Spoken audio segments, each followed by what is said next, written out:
Wow, Paula Fisi naua me Salt Lake City, Utah. Ko fia tai reki mo tolo no kotoa I he hoatai fia fiko ni. Ki he tau kalama anga maheni ko ia I he lolotonga uike. Hange ko ia na mo mea I he aho moni tēnā tau talanoa ai o whikau aki pea mo e ngahi o wau ko ia o ku whakahoko. I he whare tapu o e ki kia te ki nau tolu ko ia o ku kei mo ui. E ko tui nā tau la vea whikau aki pea moe maari pe ko e sila ko ia o ku whakahoko I he ngahi temi pare. Pea ko tui nā mahino ngofua pe ai o mea e ua ia ko ia. Ko e mea na e whai mai kia e toka ngā ai ni ihi ko ia o ki mautolu ai kau whanongo. Ko e fo I o wau ko ia I loa ko e entau meniti. Pea te uki I lawe no ki ai. Pea tau toki hoko atu ki he o wau ko ia ka teki nau tolu ko nau peki a. Ko e fo I rea whakapritania ko ia ko e endowment. O ko hinga ia ko ha mea ofa. Pea I he whakakau me whakauhinga ko ia. Ko e endowment ko ia o ko mao I he whare tapu o e otua. Ko ha mea ofa ia ko hanga e ki o whakafou mai ai. Ai ne ngahi tāpua ki kia te ki tau tolo. Pea te wawe ki hangahi tāpua ki o ku tau mao. Makatu unga I hono whakahoko ko ia o e o wau ko entau meniti. Urua ki o ku toi whakalahi e tau ilo o whikau aki mo e ngahi tau mua whakaotua kai maa e ne ngahi ako naki. Kono ko o hanga e he entau meniti o mai haivi moha malo. Ke tau hanga o whakahoko pia whakakakato aki ai ngahi ngāue ko ia o whie mao pia whinangalo e ki ke tau whakahoko. Ko hono tolu o ko mai aha ngahi whakahino whakalangi. Pia kauai mo e maluki whakalangi I he taimi ko ia o ku tauhi ai ki he otua. E kai kia ngata ia tau tolu whakafoi tui, kai lawe ai ho tau ngahi whamiri, kai maaha ni heke. Ko hono whaa ku ne hanga whakatupulaki ai amanaki lelei ia te ki tau tolu. O ku ne mai ai nonga, pea moe merino, moe fie marie, kia te ki tau tolu mo tau ngahi whamiri. Pea o kai ke ngata ai, ka kone o mai ngahi tā poaki o kui kai ke ngata, I he mo ui koe ni, ka e ope atu ki he tae ngata.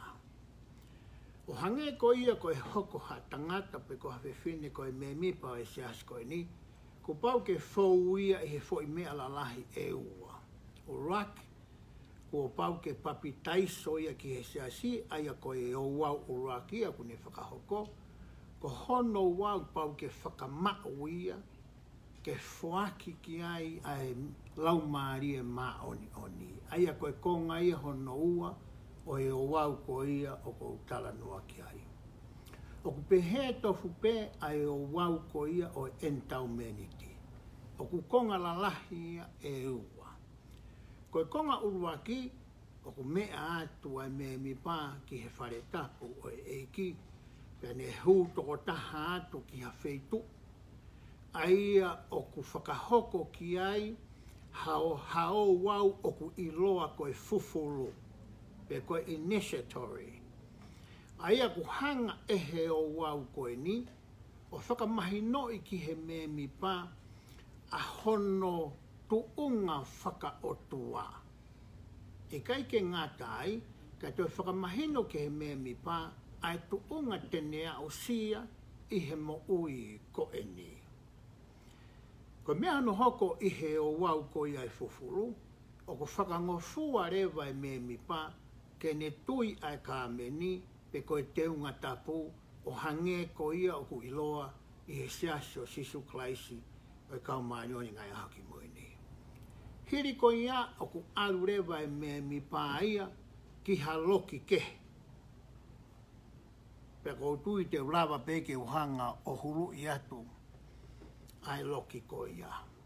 He tanu hauai me mi pā ko ia ka pau ko ne fua taimi foki eni ke mauai hono entau me ni ti. E haure mai a kau whakataha moha ni ihi kehe ihe loki koe ni ke whakahoko ai ai konga hono ua ko ia o entau me ni ti. Ai a kuanga peheni lewa me a ku hoko ko ia ihe loki koe ni. He tanu nau hauai ki he loki he taimi lahi he ngahi whare e ni ihi ku ngai aki pe ngahi whaiwa. He ngahi whare e ni ihi ku ngai aki pe hakau tangata. Mo ui ku nau whakahoko ai ngahi rea ko ia o he o wau ko ia o ku whakahoko. Ka ku whakaha ki he me mi pa ai palani ko ia o e whakamo ui. Ai a ku kau ai ngahi me ani o ku wako i ki a te ia ai whakatupu. Ono whakatupu ko ia mamani. E kai ke ngā tae ku wako i ki a te ia ai uhinga ko ia o e hinga a atama pea mo iwi. Pea hiri o i he ongo mea e ua koe ni, kono whakamahi no i ki he loto, ai whei lau hu i ko ia, na whai e he eiki ko sisu kalaisi. O ku wako i ai he ko ia mehe mo ni, ai anai hoko. E he taimi nai whakapongi ai kau apostolo ko ia nai whakamawhai i sisu kalaisi, e hoko atu ai ngā we taimi nane haere a kai ke langi. Pea toi a ko i whoki heni, a hono toi whakafoki mai ko ia oi o ngōrerei. Koe ngahi whakahino ko e ni, o ku toko nii ai me mi pa, i he ene teu mo ene ngā ue ko ia, ke whoki hake ki he pure anga oi otua. O ku iai rewa mo ngahi fuakawa, o ku whai ehe me mi pā, i he ene mau ko ia hono entau me ni ti, pe koe mea ofa whakaatua ko ia, nā ku tala noa ki ai. O ku fuakawa me mi pā, ta tau beke he tangata, e koe whewhine, ke nau mo ui aki ai lao o e talangofua. Ko hono hoko, ke nau mo ui aki ai lao o e whei lau. Ko hono hoko, te nau mo ui aki ai lao o e o ngongorerei, pe koe kōsi peri. Te nau mo ui aki ai lao o e anga maa. Pea ko hono whaka osi, te nau mo ui aki ai whakatapui. Ai aku whakatapui ai koloa mo e tariniti mo e taimi ki he ngā ue ko ia ai eiki ko sisu kalaisi. E heri ko ia osi ai entau meniti, o ku whakahua tu rewa ai me mi pa, ko e whakataipe to kua ia, o ka pau whakahua me mi pa ki he ao oi o tua, o whakahua te me mi pa ki he loki celestiare. Aia ko e loki whaka ofa taha ia, i he ngahi loki ko ia, o ku ihe te mi pare. Pe he ne loki ko e niku ne mau ha whainga maarie, ke whai ha whepō tala noa aki pea moe o tua. I ha ngahi whehui, pe ko ha ngahi whainga taha ia, pe ko ha ngahi mea, o ku nau tokanga ki ai. Mahalo ko e ki whakamahino ia whekau aki ki he eni tau mea ni ti. Ai o wau ko ia whakahoko i he whare tapu e o tua. Te tau hoko ato whekau aki mo e o wau ko ia ki he kakai kua pekia. Pea guanga peheni rewa hono whakahinohino. Hei kai ke lava ke whakahoko ha whahinga o wau ki ha taha kua malo ro, kai o warewa ko osi e tau e taha. Pea mehe aha ko ia na e peki ai. Ka pau rewa ku iaha ni kua nau malo ro, i he tau e te au hongo fulu. Me aha ko ia na e whanau i ai ki nau tolu. Ka kui kai te ke whamiri koe moe ni ihi koe ni, ka ku ke loto pe ke whakaamu ke whakahoko hanga au e ke te ki nau tolu. Kua pau ke mau e koe ai ngofua Pea me he toko taha ko ia o ku ka inga ofita ki he pekia ke whakahoko ai ngā ue koe ni. Mo mana tui whai koe ngā ue koe ni o ku tau whakahoko pe whai he te mi pare. E toki aonga pe ia ka pau e tari e he ni ihi ko e ni. I he tatari anga o e ngahi lau maari e, ai ngahi ngā ue ko ia o ku tau whai atu me he mo e ne. Te tau tala no rewa whekau aki mo e papi taiso ko ia ki he mate. O kuiai e ngahi kurupu, o kuiai mo e ngahi whamiri, kuiai ngahi woti mo e ngahi steiki. O ku nau alu whakakurupu ki he whare o e ki ke whakahoko ai papi taiso ko ia ki he mate. Kai ki mua ke nau alu e whie mau ke whetutaki ha taha ia ki he te mi pare ko inga o whakahaange te nau alu atu. Ka pau rewa koe alu whakawoti, pe koe alu whakasteiki.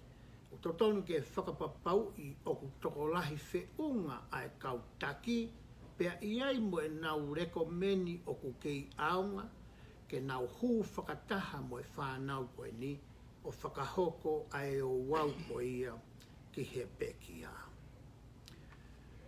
O kulawa pe e he kakai tangata, pea mo e kakai whewhine, ke nau tokoni i he ngahi ngā ue ko ia, i he papi taiso ki he mate, o kui kai ke whie mao ia ke whakanofo ki nau tolu, ke hoko ko hakau ngā ue i he temi pare.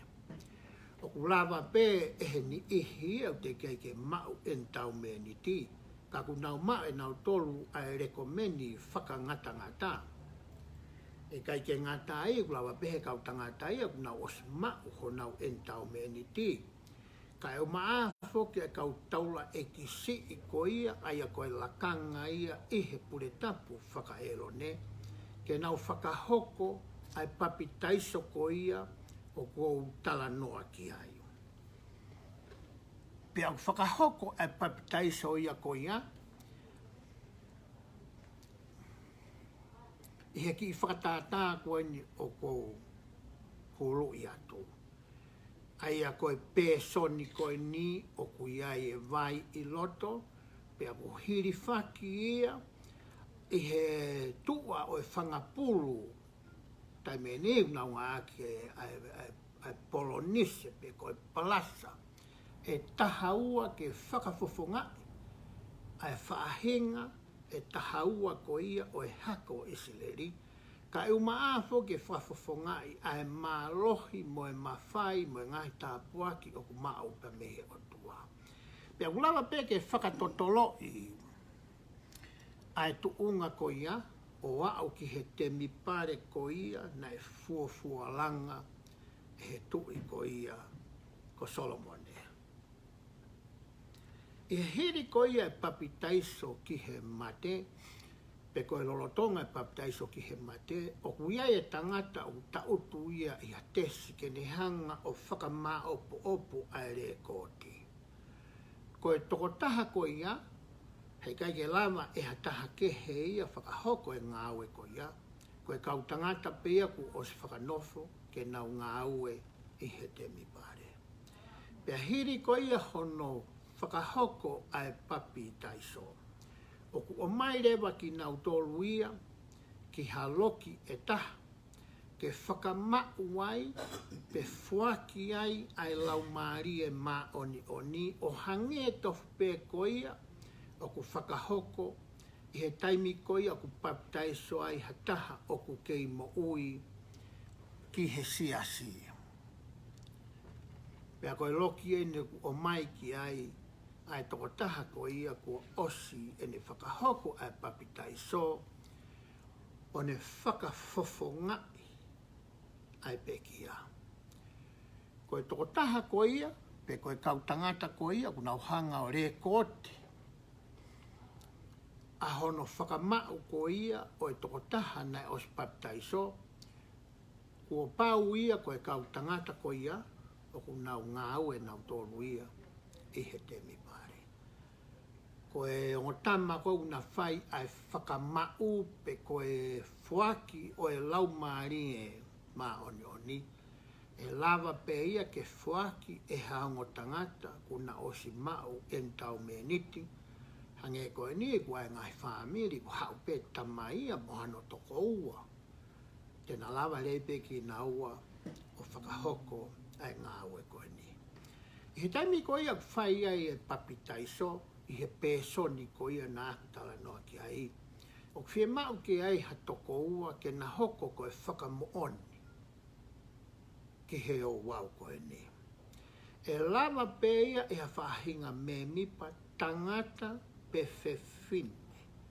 O ku iai haane rekomeni te mipare, pea iai mohane rekomeni whakangata-ngata, ke na hoko koe whakamooni i he taimi ko ia o whakahoko ai a baptaiso. Pea ku iai pe moe ni i ke he ia, o kai ke nau ngāwe nau tori he te mipare, o ku nau tokoni ke ngahi mea hange ko no tufake ngahi wala, o ku ngawe aki i he papitaiso. Pe koe tokoni ke te ngahi taueri, ka maa aki nau tolu ko ia ku nau ngawe, awe whoke ngahi rea koe ni o whakahu ki he kompiuta ko ia ai te mipare. O ku lava hani ihi ke he pe ia o tokoni i he ngāue koe ni. Koe konga hoko koki nau tolu, kua nau mālolo, te kei ke mau hawhainga maari e ia, ke alo ki he te mipare. Hange koe mea koe nā ku lau koe ki ai, kua pau ke osi e taku ia e taha. Me he aho ko ia o e pekia, pia toki ave nau tolu o whaihanga aue. Tuku kehe, ka pau ko e toko taha ko ia, o ku mo ui whiunga, pe na e mo ui whiunga mo tāu ia, pe na e mei lava pe ia o alu ki he te mipare, ka ne e kai ke lava ia ki ai o au ke aho o ku maroro ai, ko uhinga kua whahinga uhinga o kui kai ke nehanga e ia o mapure. O ku kau heni ai ni ihi ko ia o ku tau malu pe toe motu aange. Ko nau maroro na e kai tokua ke nau wau ke tau whiunga ke nau hua tuai o mao o nau entau meniti. Ke whakahoko ai ngahi o wau ki he mate o whikau aki mo nihi nā tala noa ki ai. Ko pau ke iai e mea lalahi e ua. Ha taha pe ia ki naua. Uru aki, ka pau o ku mau e he whamiri haki i rekomeni whakangata-ngata. O e toko taha ko ia o ku kei aonga, o e pekia. E lava rewa ke aluatu e whamiri mo e ki i rekomeni whakangata-ngata ko ia, whakaha ke kau ngāue ko ia i he te mipare, pea e lava rewa ia o whakahoko ai ngahi o wau ki he pekia. Pe koha tohi, aia koe tohi ia koe ni whai e pisope. Hanga e pisope o whai e tohi, o talaange ki he te mipare mo e kau ngāue. Koe toko taha koe ni kua maroro, na e mo ui whiunga pia mo tāu. Koe kurupu hono hoko, ko ki nau tolu ko nau papitaiso mai ke siaso sisu klaise kau mani ngā ki pa nau mate ki nau tolu ia, te ki ose ha tau e taha, e nau hoko koe mea mipa o e siasi. Ka pau rewa ku hoko ia ki hani ihi, kua pau pe ke nau tatari, ke ose e tau e taha, me he aho koe na e whakamau ia ke hoko koe me mipa o siasi, pea whaki ki ai e lau maari e mahonioni. Mana tui ukai koe aho koe na e papi ai, koe aho koe na e whakamau ai ki siasi. Te ulawe a whekau aki, mo e whanki i pepe ku whanau mai ki nau toluia, ku nau si mālolo. O wikai ke whakahoko hangahi o wau whakatemi pare ia. o whekau aki pia moe ni ihi ko e ni. E lava pe e whamilia ke nau hanga hiki, ihi e nau tohi hohoko, i whakawhamili. Na e whanau i mai ai pe ia ko e ni, kone mālo lo. Pe e lava lewa ai kau whai whare i ko ia whekau aki mo e ngā ua whakatohi hoko. O toko ni ai ni ihi mo e ngahi mātua ko e ni i hono whakahoko ai ngā ua nā kulawe ki ai. Koe konga hau koe whanau ko ia kua nau mate o deike nau tau walu ki nau tolu. O kui kai pe ke whai hau wau ia kia te ki nau tolu pe koe papitaiso pe koe entau mea niti. Koe o wau pe o ku ngofua ke whakahoko ko hono silai ai ni ihi ko e ni ke he nau ngahi mātua. Mana tu i whoka pau ko mālo aloha taha ia e whanki whanau ko e ni ne osi silai ia pe toki mālo aloha. Pe na e whanau ia e he fuakawa. Ai aku uhinga e nia ko e tamai mo e whae na ana mari na ua i he temi pare, pe toki whanau i mai whanau ko e ni. Ka pau kiha ni ihi pehe pe nau maroro te kei ke a, ke tau walu. O kui kai ke toi whakahoko ha whahinga o wau ma wahe ia i he temi pare o hana tau whakahoko ki he kakai ki he. Te uhoko atu kia teki nau tolu koia ku nau māloro, na iai e nau whakangata whakaata mai. Mahalo koe fo i rea le lei taha pe te ngai aki, pe ki he rea whapitania koe intellectual disabilities. Koe ni ihi ko e ni, ka pau na nau māloro ki nau tolu ia, e kai ke hanga e hataha ia whakapapau e nau tuunga whakaata mai.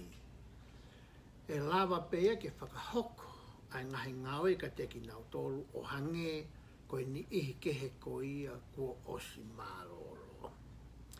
Pea ka pau rewa e ilo ia, koe toko taha ko ia na e māloro, o ku iai e ne whakangata whakaata mai, e kai ke ngata ai, pe ka pau o ku lahi ange hono tau motu a, e he tau walu pe toe motu a ange.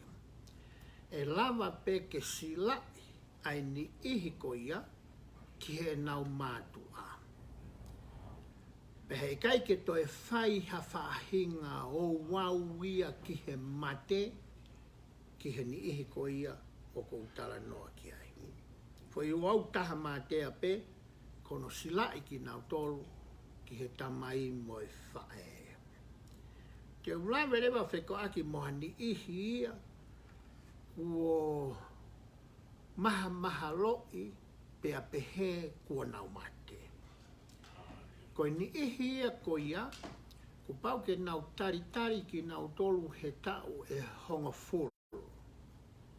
Me he aha ko ia na e mahalo i ai, kua nau pekia. Pe tala mai ai, kua nau pekia. Pe toki lava rewa ke whai hanga ue kia ki nau tolu. Koe ni ihi koe ni, o kou tala noa ki ai ku kau ai ai kulupu koe ni. Koa ni ihi ku nau more i he tau. Nau alu ki he tau, pia nau more ai. Kai ke iloi pia ku nau mate, pia ku nau mo ui. Koa ni ku nau more i tahi. Pia koe ngoto hawaka, pia koe koe ne tō pia na ki tahi, pia kai ke toe maa. Pia koha ni ihi kua tala mai he toke tā, kua osi mālolo. Ko no hinga ko ha mea ku hoko, pia koha lawea lahi. O hoko ki he utota puange mo i tau, pe pōtano aki. I kai ke ngata ihe ni ihi ko e ni, ka pau koha ni ihi na anau puria, Pea mahino ia kua nau malolo, ka wikai ke makwe sino ia. O tau whaasio he niusi, he nihi kua nau puria, o aribe ku nau puria nau toro. Kai ke ilope ku nau puri ki whe, ka ku hange kua whakapapaui, kua nau mate. Kua paurewa ke tari, ai toenga ia ko eni, ke osi e takwe hongo fulu. Me he aha ko ia na e pehe kua nau pekia ai, pea toki lava rewa ke whakahoko ai o wau ki he pekia ki a teki nau tolu. Ka toi iai rewa ha toe taha puria ia pe more makehe me he kulupu koe nā kutala noa ki ai. Ko pau ia ke tari ia ke ose tau e te au hongo fulu. Me he aho ko ia na e wha e rei ai, ai toko taha ko ia, pe toki lava ke whakahoko hanga au he te mi maria. Whewhe rewa ki nau tolu ko ia, ku nau to'o pe e nau tolu ia, e nau mo'o ia. Mahalo tama koe whuirea koe tāne kina, mahalo he whakatonga. A ka pau rewa ku hoko ha mea pehe ki ha taha, e toki lava pe ke whakahoko ai o wau whakatemi pare, hiri e ta'u e taha pe toe lahiange, me he aha ko ia nai malolo ai. Ko ki nau tolu ko toa pe ku o si to'o ho nau mempasipi, me he siasi ko e ni. Pe kono ai mahino i mua tolu ku o si tu usi. Ta me he siasi ko e ni, ko o he ko ha whaahinga mau whono. Pea malolo ai ni ihi ia ko e ni. E lava e he whamiri ke whai hatohi. Ki he palofita mohono toko ni. Kai te whe mau ha whomu ke koe whoi tohi pe. E lava piso pe, me pasteni o steiki, o tokoni ki hono whakahoko o e tohi ko e ni. Pe koe hare vai tuutu uni, e o mai me he kautaki, koe tuutu uni ia e whakahoko. O ku mahu inga upito whoki hono hanga e he kaukalake o tauhimo whakamā opo.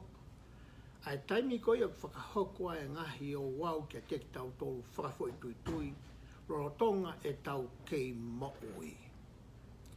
He kono hinga ka paurewa hei kai ke mau e ngahi rekoti mo e ngahi o wau ko e nihono whakamā opo. Tene lava e ia wesia ki tau tolu i he taimi te tau mālolo ai. Hange ko e ni. Ka paure kia taha ia kua malolo, pea whakahoko ai en tau meniti e ha taha kehe o whakafofonga ia i he temi pare. Pea sio mai ia koe ki he masi ipe koe whirimotua hono ka ti. Nā te kei ke mā opo ia, pe i lo ia i he taimi koe nai kei mo ui ai. Koe mea rewa o ku hoko, kua paurewa ke toi whakahoko ai papitai so ia, pia mohono whakamau e toko taha ko ia, e ha taha o whakafofonga, he kono uhinga nei kai ke mau pe i loi pe whakapapau ia, i he rekodi ai siasi. Ko ne hiri ko ia, he kai ke toi pehe ia, ke toi whai ha en tau me niti ki ai, he na osi whakahoko ia. O ku iai rewa ai ni i, na nau osi en tau me niti. Ma o ko nau en tau me niti, pia nau maari he tempare, pia ku nau sila he tempare. Pia na e tu osi nau tolu ia me he siasi. Pe kono whakarea taha ku to'o ho nau mempasipi. Ka paurewa ku nau kei mo ui, pia nau toi foki mai ki he siasi. Hei kai ke toi fie mau ia, ke tau pehe ke o ange pure tapu ki ai, pe toi alo mau. Hiri ai papitaiso o ni ihi koia, kua paurewa ke whai e kore ki he kautaki, ke toi whakafoki ai ngahi tāpua ki mo ngahi o wau koia, na e mau e toko taha koia, ki mua, pia to'o hono membership ka mehe siasi. Ka paurewa ulolo tonga ene itu a, pia malolo ai toko taha ia koia. E lava e he whamiri o whai hatohi. Ki he palofita mohono toko ni. Ke toe mai a ngahi tāpua ki mo ngahi o wau koinga ki he pekia. E lava ai pisope pia mo e paristeni o esteki o tokoni ki he whamiri i hono whakahoko ko ia o e tohi ko e ni. O koe foki ai ni ihia, kua nau malolo, ne te kei ke mao, ho nau eni tau me ni ki o nau tolu. Ka na e wha e rei ki nau tolu ia, ihe fuakawa. Pe na e sila i ki nau tolu ia ki he nau mātua. Ki mua, pe toki to, ho nau membership, pe tu usi ki nau tolu. Me he siasi. Koe taimi koe te whakafoki mai ani ihi ko ia fau mai he papi taiso. He kai ke toe fie mau ki nau tolu ia ke toe silai ki e nau mātua. Koe ngahi o wau ia o whekau aki pea moe pekia. Hange koe mea nā tau lawe ki ai aha moni te. Koe whare tapu o e eki, ko hawhei tuku ia ke whakahoko ai ha ngahi o wau mo ngahi fuakawa, kia teki nau tolu o ku kei mo'ui. Kai o maa foki aki nau tolu ko ia kua o pekia. Pea ko hono uhinga ia kua whakamore ai e he siasa o sisu klaise kaumanenga haki moini, ai laui miliona o e sirini ki hono langa o hangahi whare pehen. Pea koe whatongia ia o ki tau tolu ai me mipa o si askoe ni, ke uraki whakahoko ai o wau ki a te ki tau tolu. Pea hiri ko ia, no ku tau hanga rewa whakatotoloi, pea kumi ke mao, ko tau ngahi kainga ko ia kua pekia. Te lava ke tau whakahoko ai ngā ue he kai te nau toe lava e ki nau tolo whakahoko i he tatari anga o e ngahi lau maari e. Whahino hino ki ai wholofola i he fuakawa whoou, whahino hino ki ai whakahana e whai kia so se whasamita, ko i hahono aonga e tau whakahoko ai ngahi o wau koe ni ka pau kai ke toi tu ai mate. Kono o hinga ia kuhangai e siasi koe ni, o whakahoko ai ngahi o wau koe ni, e hataha o ku kei mo'ui, pia whakafofo ngai, ai toko taha koe ia o ku pekia. Koe taha ia ngahi o hinga, o ku maho inga o pito ke whakapapau i he kautaki, ko ki nau tolu koe ia ku nau mau ai ngofua, pe koe rekomendi ke hu ki he whare o eki, o ku nau whiunga. Ko hi ke taimi ku whakahoa e ngahi o wau koe ni, o ku hanga he lau maari e ma oni o whakamau pe whakamā oni ke aonga kia teki nau tolu koe ia i he tatari anga o e ngahi lau maari e. O whape ku hanga e he ki whakamatala nā ku whai ki he entau me ni tio hange koe whehu i kua mou o mai, o toko ni ki mou tolu ke toi mahino ange ai o wau ko ia. Pea ka pau rewa kui aha ngahi mea, o kui kai ke fuma ala, hange koe mea kou kore atu, o telefoni ku asi atu pehe pes koe ni, pea mo ku email address, kai o maafua ka pau te ke lava inbox mai, te lava pe ke whenga ke tari atu whakafoi tui, pe te utoi whenga ke whakama ala atu i he polo kalamahu koa. Ko ofa laha ka teki mou tolu whakamalo atu ho mou mea mai i he ahoni, ofa pe ke hanga he o tua ta pe kina ki mo tolu ka ma mo ngai fa me ri e wa fa si su kai si amen